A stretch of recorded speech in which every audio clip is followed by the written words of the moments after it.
사랑과 인사하겠습니다. 사랑하고 축복합니다.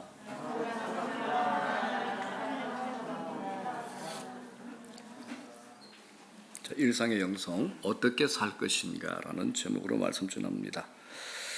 몇 년 전에 신부님이신데 프란치스코에 소속된 리차드 로라는 분이 이런 책을 썼었어요. 위쪽으로 떨어지다. 말이 안 되잖아요. 그죠? Falling upward, 위쪽으로 떨어지다. 참 멋진 표현이었습니다. 사실 위로 올라가야 된다라고 해야 맞는 말인데 위쪽으로 떨어지다, 이게 말이 안 되잖아요. 그런데 이분이 이제 해석한 말을 들어보면 이렇게 수긍이 됩니다.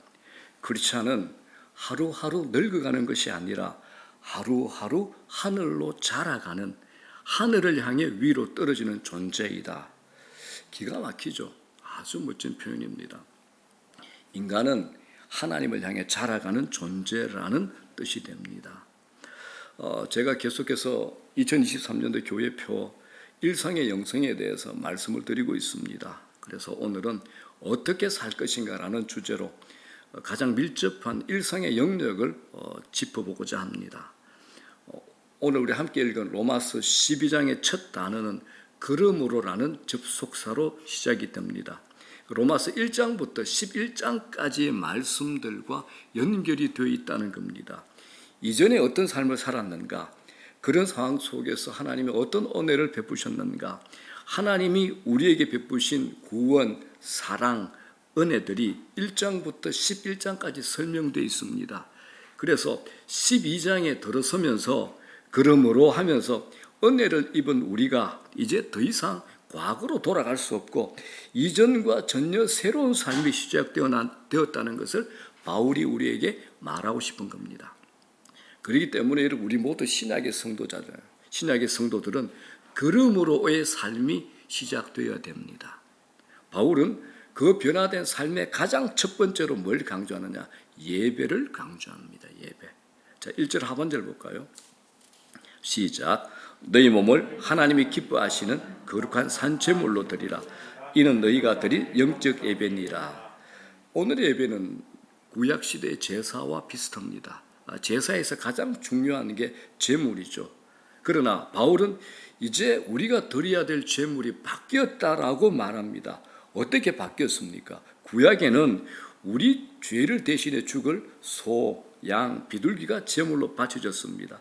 그런데 신약 시대인 지금은 우리 몸을 하나님이 기뻐하시는 거룩한 산제물로 드려야 된다는 겁니다. 그래서 신약의 개념에서 제사가 어떻게 바뀌었죠? 예배로. 제물은 뭐로 바뀌었습니까? 내 몸으로 바뀐 겁니다. 자, 그렇다면 여러분, 몸을 드린다는 게 뭘까요?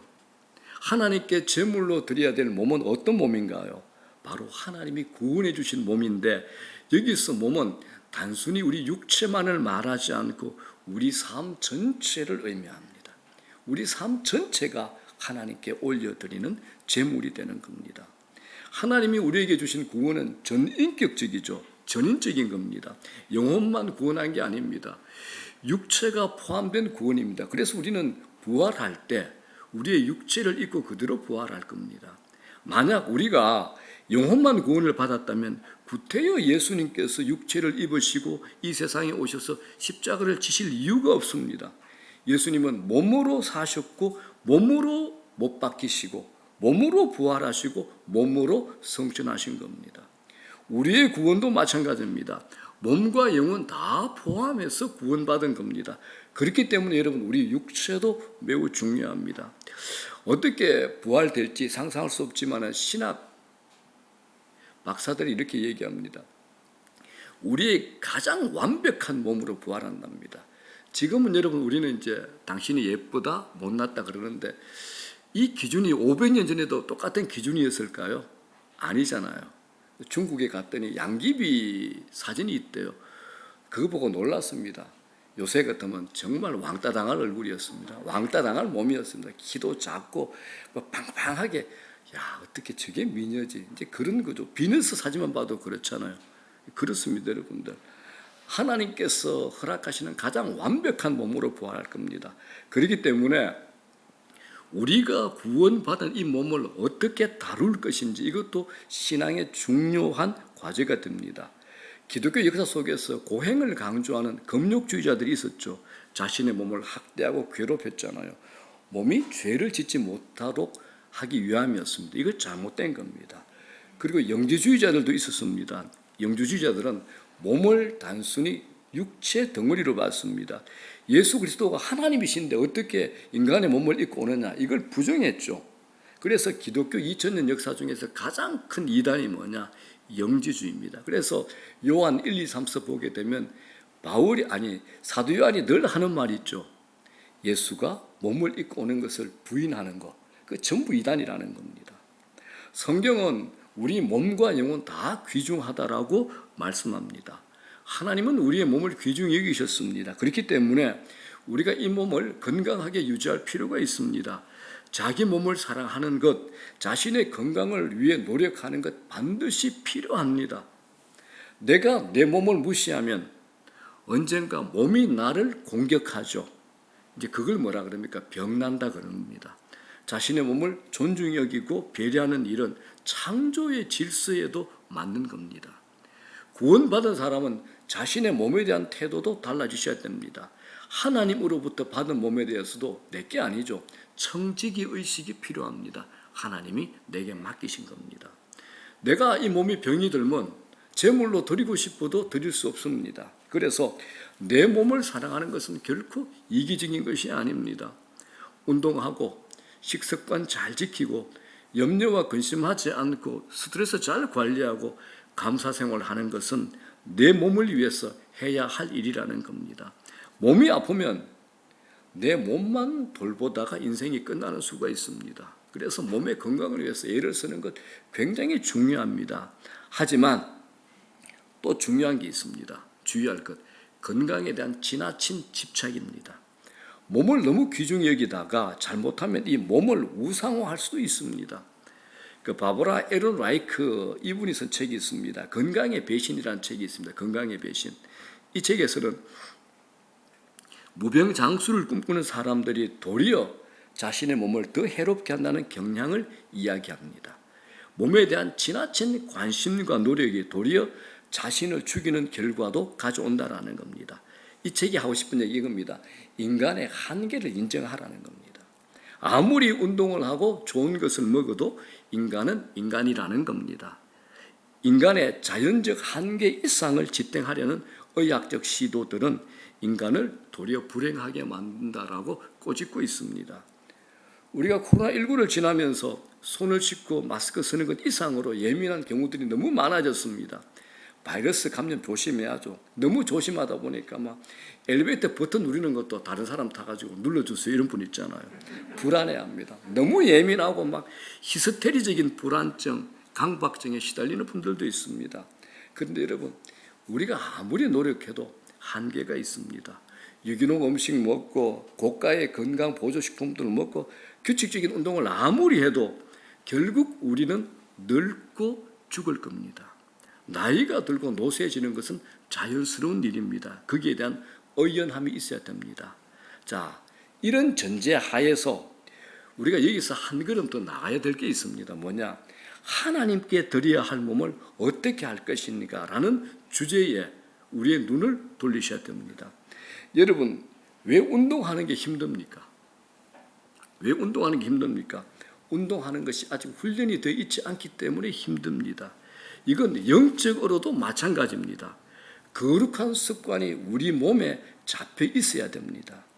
내 몸이 죄가 나를 다스리기에 용이하도록 된 몸이 아니라 선을 이루고 하나님 말씀대로 살아가기 위한 최적화된 몸으로 자꾸 내 몸을 바꾸셔야 됩니다. 그러면 뭐가 필요할까요? 훈련이 필요하다는 겁니다. 기도하는 것, 기도가 귀중하다는 것, 그리스도인들은 다 압니다. 그런데 이 기도가 몸으로 익어져서 자연스럽게 기도하게 되는 것, 이건 뭐가 필요합니까? 훈련이 필요합니다. 훈련이 필요합니다. 기도라는 게 뭡니까? 다리를 모으죠. 손을 모으죠. 마음을 하나님께 집중하는 겁니다. 이 행위가 내 몸에 익어져야 됩니다. 아침 일어나면 성경을 펴고 말씀 앞에 서는 것도 몸으로 하셔야 됩니다. 여러분 몸 건강을 위해서 매일 실내 자전거 25cm 라이더 이게 올라가는 게 쉬운가요? 어떤 집에 가보니까 뭐 헝겊으로 그대로 덮여 있더라고. 물론 처음에는 한 3일 했을 겁니다. 근데 그것이 힘들듯이 기도의 자리에 나가는 것이 참 힘듭니다. 예수님 뭐라 그러십니까? 습관을 따라 감람산에 가셔서 기도하셨습니다. 누가복음 22장 39절 뭐라 그럽니까? 시작. 예수께서 나가서 습관을 따라 감람산에 가시며 제자들을 따라갔더니 이 제일 중요한 단어가 습관을 따라합니다. 습관을 쫓는다는 말은 아주 중요합니다. 예수님은 어디서든지 기도할 수 있었지만 기도의 자리로 찾아가신 겁니다. 의지적으로 자기 몸을 움직여서 감람산이라고 하는 구별된 장소로 구별된 시간에 가신 겁니다. 거룩한 습관이 우리 몸에 익으셔야 됩니다. 제가 직장 초년생일 때 센세이션을 일으켰던 아주 좋은 책이 스티븐 코비의 성공하는 사람들의 7가지 습관이라는 책, 많은 분 읽어보셨을 겁니다. 아주 좋은 책입니다. 이 책이 하는 말이 이겁니다. 아주 작은 습관이라도 반복이 되면 엄청난 위력을 발휘한다. 이걸 우리에게 말하고 있습니다. UCLA 교수, 의대 교수 로버트 마우 박사가 요 근래 이런 말을 했습니다. 우리 결심이 성공할 확률은 8%에 불과합니다. 8%. 왜 그런가 하면 결심한 사람들의 4분의 1이 일주일 안에 포기한답니다. 자, 이제 2주가 지났습니다. 여러분들 연초에 결심한 것 아직까지 하고 있으십니다. 손 들어 보십시오. 우리 권 집사님, 뒤에 이중원 집사님. 나는 아직 제대로 못합니다. 손 들어 보십시오. 부끄러웠어. 손을 아예 안 드시는 분들은 결심을 안 했다는 거죠. 결심한 사람들의 4분의 1이 일주일 안에 포기를 한답니다. 그리고 30일이 지나면 절반 이상이 포기하게 된답니다. 왜 그런가? 이제 의학 박사니까 이제 의대 교수니까 이렇게 설명을 합니다. 인간의 뇌는 갑작스러운 변화를 생존에 대한 위협으로 받아들인답니다. 그렇기 때문에 모든 변화는 아주 작고 가볍고 부담이 없어야 된다라고 이 박사는 얘기를 합니다. 그래서 마우 교수가 제안하는 것이 바로 어떤 전략이냐? 스몰 스텝 전략입니다. 작은 습관으로부터 할 수 있는 것을 해라라는 겁니다. 작고 부담이 없는 영적 습관이라도 중단하지 않고 반복하게 될 때 엄청난 변화를 맛볼 수 있다라는 겁니다. 그게 여러분 성실이죠. 기도 안 하시던 분들이 갑자기 목사님 저는 2023년부터 2시간씩 기도하겠습니다. 절대 못합니다. 절대 안 됩니다. 어떻게 해야 될까요? 네, 아침에 10분이라도 해보겠습니다. 30분이라도 하겠습니다. 라는 스몰 스텝을 정하셔야 됩니다. 우리가 경계해야 하는 것 중에 또 하나가 있습니다. 습관 중에 의심하는 습성이 있습니다. 의심하는 문제가 무엇일까요? 무엇을 해야 하는지 잘 알고 있는데 그것을 하고 싶지 않을 때 의도적으로 의심해 보는 거 있잖아요. 될까? 과연 그럴 수 있을까? 의도적으로 의심을 해봅니다. 그런데 우리에게 필요한 게 뭡니까? 의심하며 시간을 낭비하지 않는 겁니다. 주저하지 않고 의지적으로 몸을 움직여 보는 겁니다. 지금은 뇌과학을 굉장히 많이 말하는 시대입니다. 그런데 여러분 아무리 뇌 작용을 바꾼다 하더라도 몸의 훈련이 되어 있지 않으면 제자리 걸음입니다. 몸의 훈련이 되셔야 됩니다. 자, 고린도후서 10장 5절 제가 참 좋아하는 말씀입니다. 뭐라 그럽니까? 시작. 모든 생각을 사로잡아 그리스도에게 복종하게 하니. 여러분 생각 어떻습니까? 여러분 생각 어떻습니까? 여러분의 생각이 그리스도에게 복종하고 있습니까? 어떻습니까? 엄청난 도전의 말씀이죠. 이 말씀은 우리에게 훈련하라는 겁니까? 가만히 있어도 저절로 된다는 겁니까? 우리들에게 얼마나 많은 생각이 있습니까? 거룩한 생각이 있습니다. 그러나 더럽고 간교하고 게으르고 악한 생각들이 얼마나 많습니까? 우리에게는 이 모든 생각들을 사로잡아 그리스도의 말씀 앞에 복종하게 하는 반복적인 행위와 훈련을 해야 우리의 몸이 말씀을 습득하게 될 겁니다. 머리로만 아니죠. 내 몸이 말씀에 자연스럽게 저절로 끌려가게 되는 것을 말하는 겁니다. 여러분, 우리 사랑 참 잘 말합니다. 사랑합니다. 그런데 이 사랑의 이론을 쌓는 것과 사랑을 실천하며 사랑이 몸에 배인 삶은 전혀 다른 겁니다. 영적으로 훈련되지 않는 몸은 어디로 튈지 모릅니다. 예를 들어 볼게요.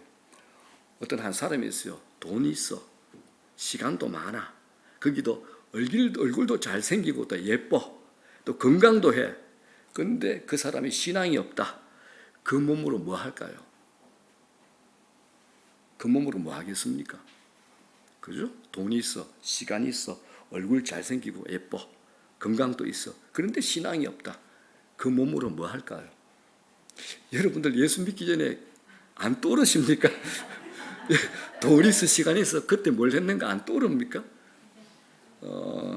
모 집사님, 지방에 있는 모 집사님은, 목사님은 저는 이미 학교 다닐 때 나이트 클럽을 다 섭렵했기 때문에 이제 흥미가 없어요. 이미 너무 많이 가가지고. 뭐 그런 분들 많잖아요, 우리 주위에. 그죠? 그렇기 때문에 여러분, 영적으로 훈련되지 않는 몸은 죄짓기 딱 좋은 몸입니다. 영적으로 훈련되지 않는 몸은 죄짓기 딱 좋은 몸입니다.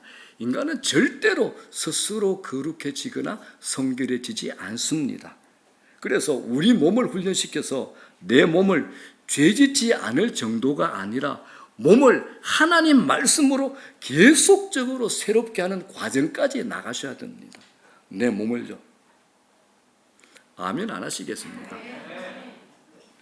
제가 착각합니다. 내가 설교를 너무 잘하고 있구나 착각합니다. 여러분들 아멘 해주시면 제가 정신이 드니까. 여러분, 구원받기 이전에 우리의 몸과 마음은 죄로 물들어 있잖아요. 죄를 짓기에 편리한 도구의 이 몸이었습니다.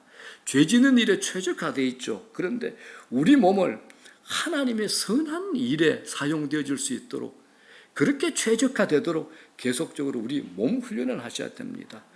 우리 몸은요, 매우 간사합니다. 죄성을 가진 우리 인간의 몸은 이기적으로 단련되어 있습니다. 우리 안에 있는 죄성을 한순간에 거두낼 수는 없습니다, 여러분. 이 죄성을 거두내는 작업을 지속적으로 하셔야 됩니다. 우리의 몸을 하나님 말씀에 순종하도록 계속적인 훈련을 하지 않으면 죄성으로 익어져 있는 이 육체가 나를 공격하죠. 육체가 나를 끌고 가는 겁니다. 자, 로마서 6장 12절 13절 천천히 한번 읽어볼게요. 12절 시작. 그러므로 너희는 죄가 너희 죽을 몸을 지배하지 못하게 하여 몸의 사욕에 순종하지 말고. 그렇죠. 죄가 너희 죽을 몸을 지배하지 못하게 하라는 겁니다. 자, 13절입니다. 다 같이 시작. 또한 너희 지체를 불의의 무기로 죄에게 주지 말고 오직 너희 자신을 죽은 자 가운데시 다시 살아난 자 같이 하나님께 드리며 너희 지체를 의의 무기로 하나님께 드리라라고 얘기합니다. 이게 우리 재물이죠. 하나님께 드릴 수 있는 몸. 이건 의도적인 훈련이 필요합니다. 우리의 몸은 그냥 몸이 아닙니다. 하나님께 올려드려야 할 재물로서의 몸입니다. 우리의 몸은 거룩한 성전이죠. 이건 말씀이 우리 몸에 배어들기까지 의지적인 노력을 하셔야 됩니다. 기도하는 일이 자연스러워져야 됩니다. 말씀 묵상이 자연스럽게 즐거워야 되고 선을 행하는 일이 내 일상에 배어나와야 되는 겁니다. 이걸 뭐라 그럽니까? 일상의 영성입니다. 이게 일상의 영성입니다. 그러므로 여러분들 우리 몸을 그대로 두서는 안 됩니다. 본문에서 영적인 예배라고 말하죠. 이 영적인 예배는 합당한 예배라는 겁니다. 합당한 예배란 주일날 이렇게 교회 안에서만 드리는 예배를 말하지 않습니다. 합당한 예배는 뭘까요? 삶의 예배를 말하는 겁니다. 우리 신앙이 너무 협소한 세계 안에 갇혀 있을 때가 많습니다. 주일 예배만 드리면 다 끝난 거라고 생각합니다. 그래서 주일날 교회 올 때마다 예배를 해치우러 오죠. 그러나 하나님이 받으시는 예배, 합당한 예배는 훨씬 더 깊은 개념이 됩니다. 삶의 예배입니다. 삶의 예배가 곧 일상의 영성이 됩니다. 골로새서 3장 23절 뭐라 그럽니까? 무슨 일을 하든지 마음을 다하여 죽게 하듯 하고 사람에게 하듯 하지 말라. 기가 막힌 표현 아닙니까? 무슨 일을 하든지 마음을 다하여 죽게 하듯이 해라. 무슨 일이나 사람을 섬긴다는 생각으로 하지 말고 주님을 섬기듯이 하라는 겁니다. 이게 일상의 영성이 됩니다. 사랑하는 여러분, 나라는 세계를 벗어나셔야 됩니다. 미성숙한 몸의 특징은 자기만 돌보는 겁니다. 자기 몸밖에 모릅니다. 자신의 몸만 신경 쓰고 다듬고 가꾼다면 미성숙한 모습이죠. 미성숙한 교회도 마찬가지입니다. 자기 교회밖에 모르죠. 우리 교회, 우리 교회. 성숙하면 어떻게 됩니까? 관심이 바깥으로 돌려집니다. 예배가 그런 겁니다. 예배는 나 혼자 만족하는 것으로 끝나는 거 아닙니다. 로마서에서 얘기하는 예배는 우리 삶의 전 영역에 걸쳐서 하나님께 올려드려야 되는 예배라는 겁니다. 그래서 2절에 뭐라 그러면 2절 다 같이 시작. 너희는 오직 마음을 새롭게 함으로 변화를 받아 하나님이 선하시고 기뻐하시고 온전하신 뜻이 무엇인지 분별하도록 하라. 여기서 두 가지를 대조하죠. 이 세대를 본받지 말고 마음을 새롭게 하고 변화를 받으라는 겁니다. 이 두 가지가 연결되어 있습니다. 첫째, 여러분 세상을 본받으시면 안 됩니다. 우리가 온전한 예배자가 되려고 하면 이 세대를 본받지 말고 날마다 변화되어야 된다는 겁니다. 우리는 이 세대가 주는 영향을 따라갈 가능성이 많습니다. 오늘 내가 세상을 따를 것인가 그리스도를 따를 것인가 날마다 여러분들 결정하셔야 됩니다. 세상 속에서 우리가 구별되어져야 됩니다. 요새는 여성분들 미안합니다. 여성들의 눈이 너무 비슷비슷합니다. 거기서 만났는데 또 여기 있습니다. 놀라운 것은 어떤 이쁜 연예인을 다 닮았다는 겁니다. 영락없는 복사본이죠. 그런데 얼굴만이 아닙니다. 가치관도 닮아 있습니다. 구원이 뭡니까? 우리의 근본적인 변화를 말합니다. 이 세상을 닮아야 될 이유가 전혀 없습니다. 세상의 영향으로부터 우리 자신을 지켜내야 이 몸이 하나님 앞에 드려질 수 있습니다. 그래서 그리스도인이라면 세상과 다르게 사는 것에 대한 두려움을 여러분들 이겨내셔야 됩니다. 여러분들 왜 세상과 다르게 못 살까요? 두려워서 그런 거잖아요. 손해보는 것 때문에, 핍박받는 것 때문에, 조롱당하는 것 때문에, 무시당하는 것 때문에, 예수쟁이. 이게 무서워서 여러분들 세상과 구별하여 못 살잖아요. 근데 그거 여러분들 넘어서셔야 됩니다. 넘어서셔야 됩니다. 달라야 정상입니다. 다르게 사셔야 됩니다. 우리는 다르다 그러면 한결같이 술, 담배 안 하는 거 영도로 생각합니다. 근데 그건 정말 협소한 좁은 개념이죠.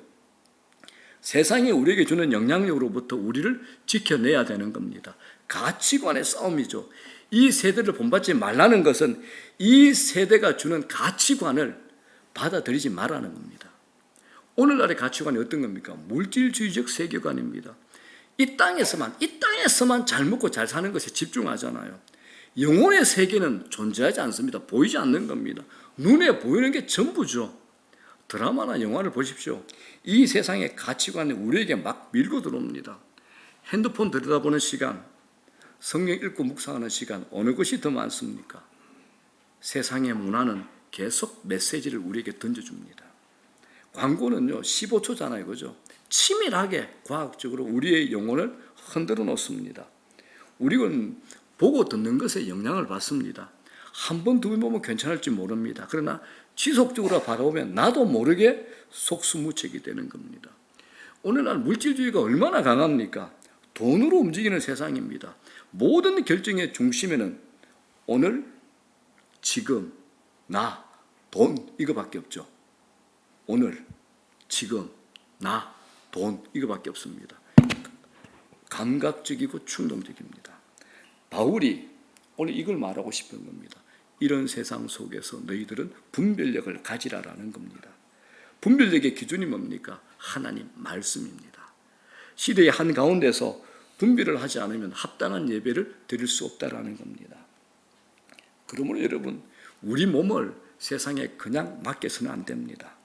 성숙한 몸은 세상과 다르게 사용할 줄 압니다.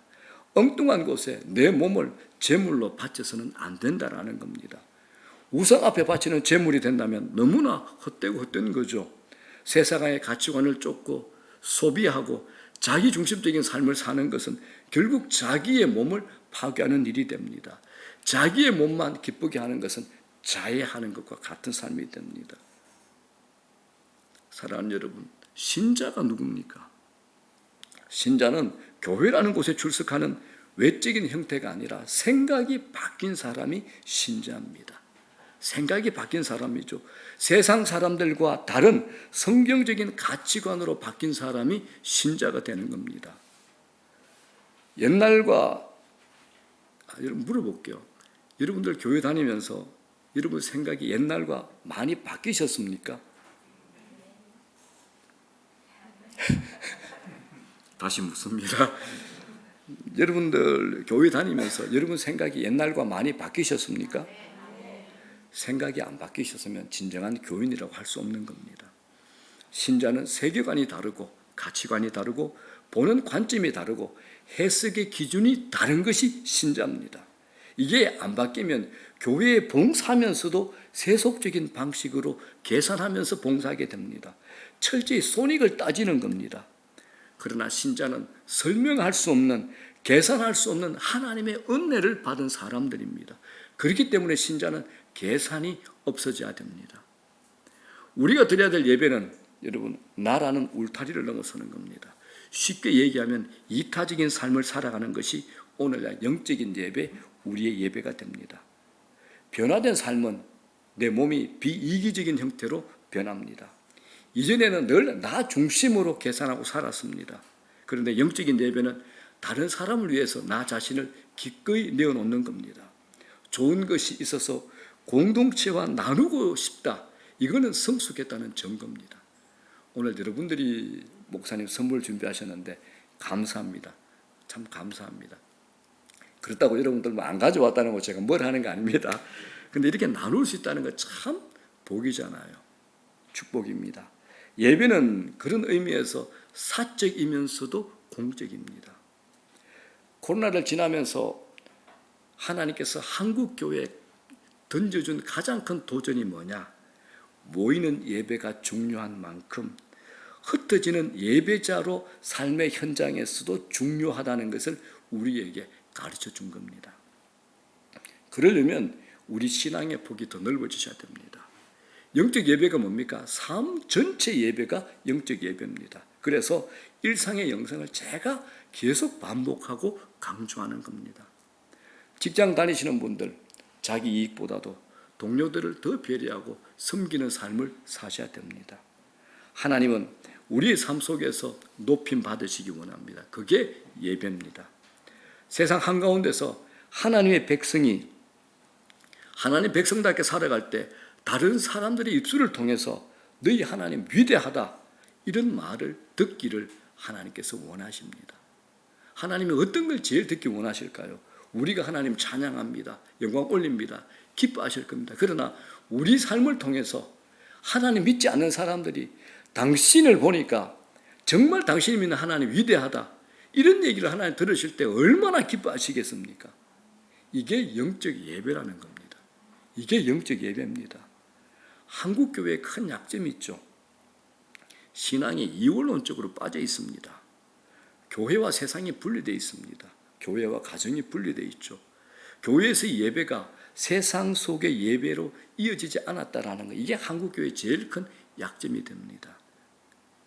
하나님은 새로운 형태의 예배를 우리에게 요구하십니다. 이제는 교회라는 경계선을 넘어선 예배를 우리에게 얘기하시는 겁니다. 주일날 우리가 이렇게 하나님께 드려진 예배로 끝나는 게 아니라 일상 속의 예배로 구체화되어야 된다는 겁니다. 우리가 사는 이 세상, 상대를 죽이고 내가 살려는 세상입니다. 그러나 신자가 뭡니까?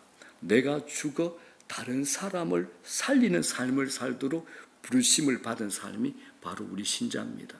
내가 죽어 다른 사람 살리는 겁니다. 내가 그리스도와 함께 십자가에 못 박히는 삶은 일상에서 일어나야 됩니다.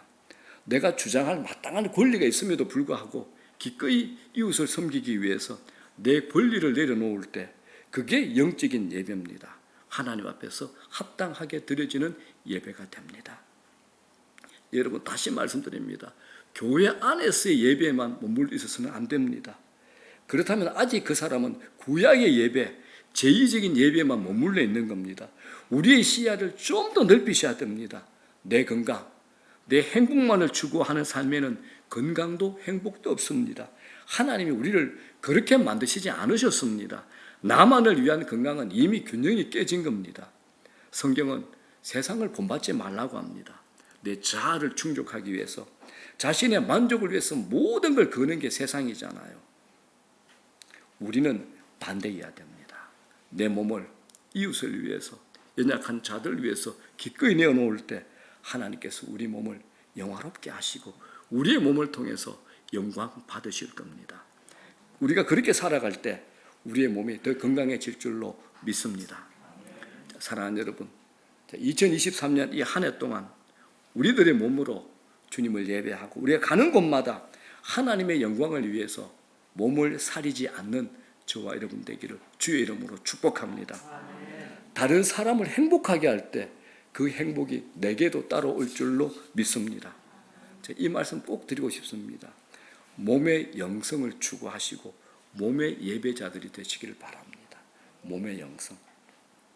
몸으로 죄짓지 말고 일상 속에 내 몸이 산채물이 되어서 주를 위하여 주의 뜻을 실천하는 우리 모두 되셔서 참된 예배자, 일상의 영성이 되는 예배자 되시기를 주의 이름으로 축원합니다.